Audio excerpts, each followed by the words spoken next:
Hello, every pony. I know I haven't uploaded in a day or two, I think. Not sure. I haven't really checked. And I'm sorry for that.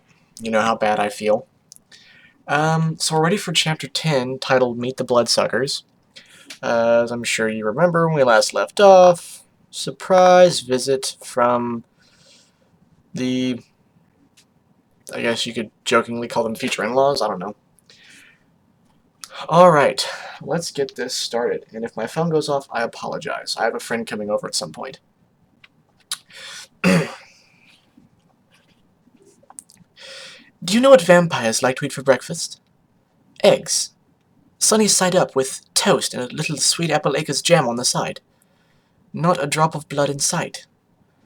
Vinyl never asked me to incorporate blood into our meals, and the thought was rather unappetizing.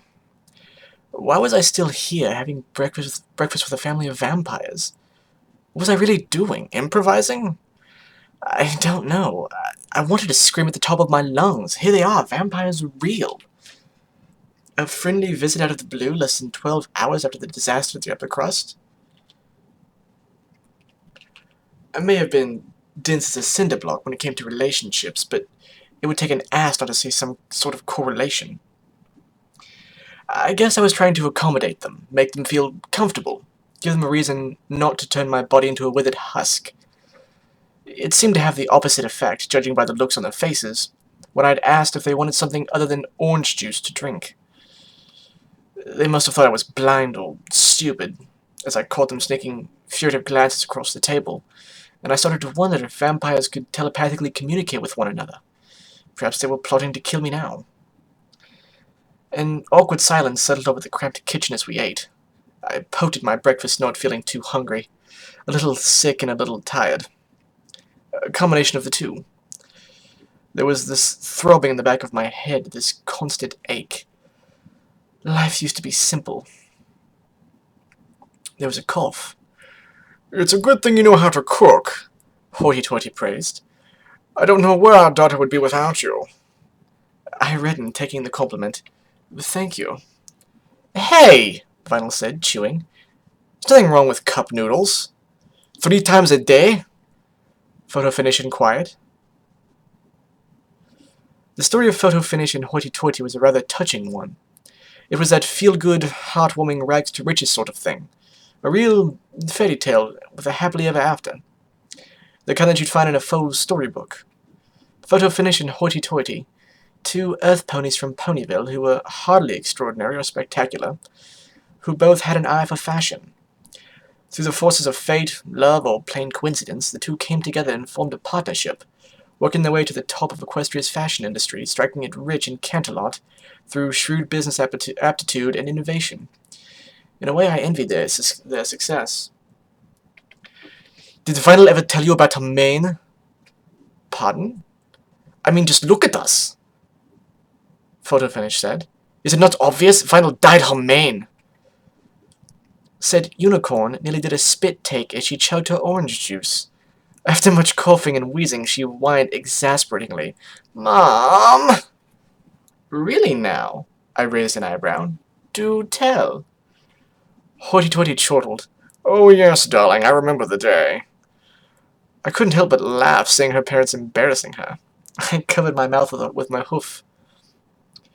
"She saved up all her bits. You know, her mane used to look like a cotton ball." "Dad, don't tell her!" Vinyl flushed, sinking beneath the table, ready to die from embarrassment. "Ah, yes, I remember when you tried to comb her hair, you'd lose the comb. She came out with that spiky haircut and a blue mane. Oh, I thought it was so unique." Hoity-Toity agreed. "Such style and flair." We shared a small chuckle at Vinyl's expense. She looked ready to kill, and she would have made the cutest murderer with that blush. "If you don't mind my asking," I said, feeling braver than usual, examining my hoof, "why have you come to visit?" "I cannot come see my daughter when I miss her?" Photo Finish pouted. I simply glowered at her. "You're telling me you just came to visit out of the blue?" There was a sigh. "Many ponies think my accent is fake," Photo Finish explained. However, it is very real, much like the place where my family hails from.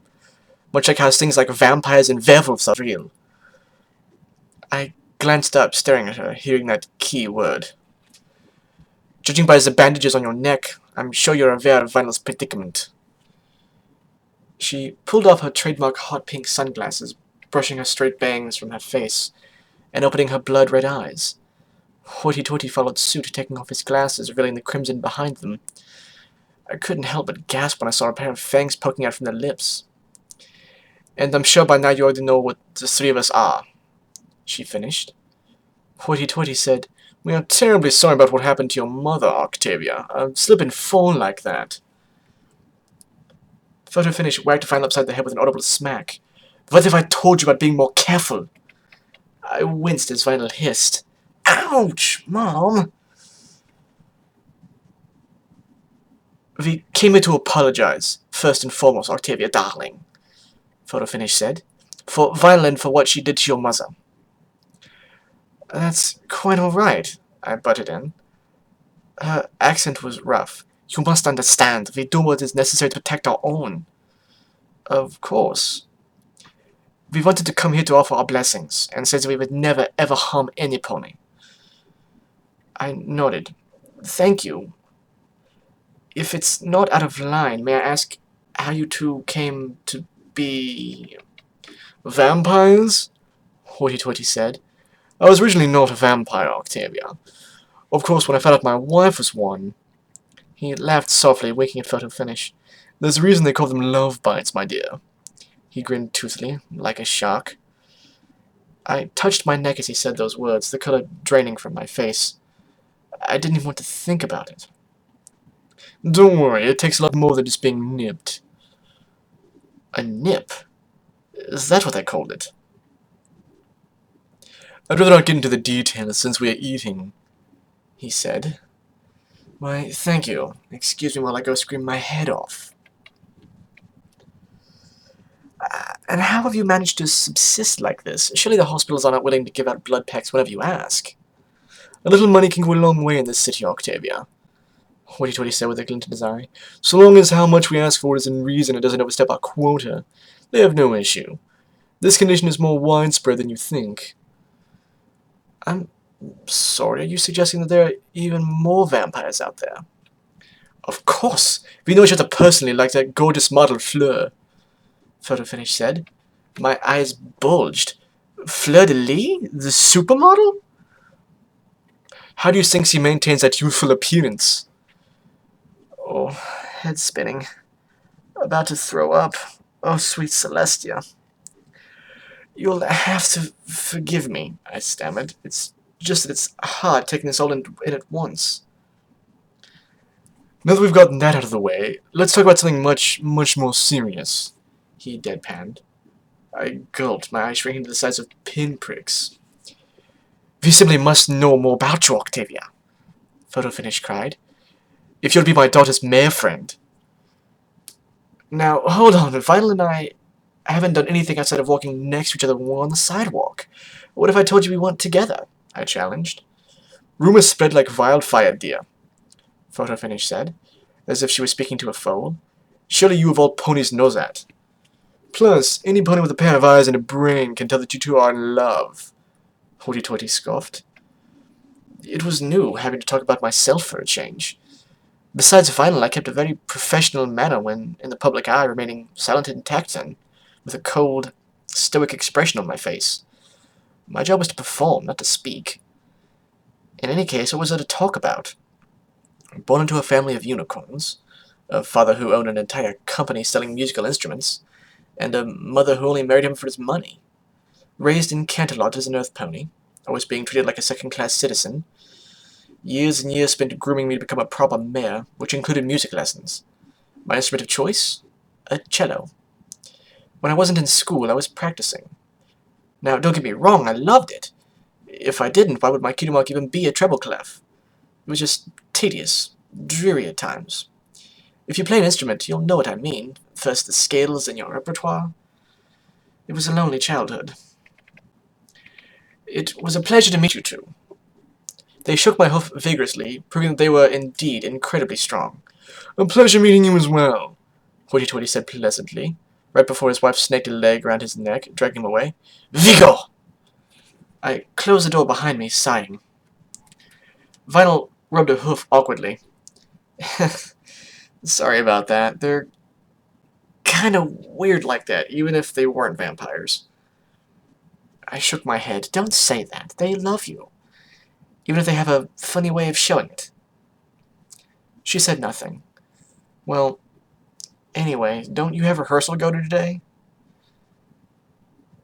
I have to go to rehearsals every day, I said with a huff, strolling aimlessly around the foyer. And it's the same thing over and over. I've only missed 2, maybe 3 days. I rubbed my head. I'm so out of it I can't even count. Sorry. What are you sorry for? I snapped. Don't be sorry. I should be sorry. I was the one who dragged you to that blasted restaurant in the first place. I know. Thanks for the boost, Vinyl. You need to work tonight? Yeah, Vinyl said. Club Canterlot can't run without DJ Pone 3. Right, and I still need to replace your purple sunglasses. It's cool, Octi. No, they were your favorite pair. Where are they now?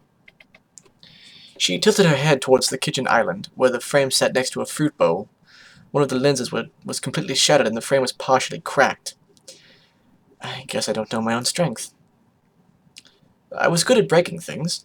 So far I'd taken out her lenses, my vanity mirror. I'd shattered my illusion of my own comfortable world, where vampires and werewolves and monsters didn't exist, and I wasn't a filly fool, and my parents actually acted like they loved me. Everything I knew was turning out to be wrong. You can't fix what was broken. Only mend. I fell down on the couch, looking outside our balcony window. It was a gloomy day, and I was in a gloomy mood. At least Nightmare Night is tomorrow, Vinyl noted, sitting down next to me. I perked up slightly. Well, that'll be fun. You know what I'm going to be? Vinyl frowned. You didn't tell me you were dressing up. Because it was a secret. No, you said dressing up was for little foals. And I said...